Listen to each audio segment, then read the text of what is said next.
मरे घड़ी पनिया पिलाई दी है जान गे, कफन ओढ़ाई दी है टूटत ही जब प्राण गे।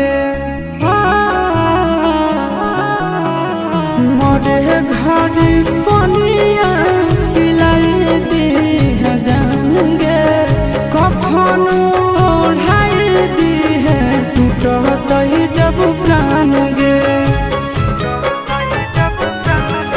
हगे हमारा से तोरा जाती प्यार होता भेंट सक छात कर लगे। हगे सोनाया गावा हो भर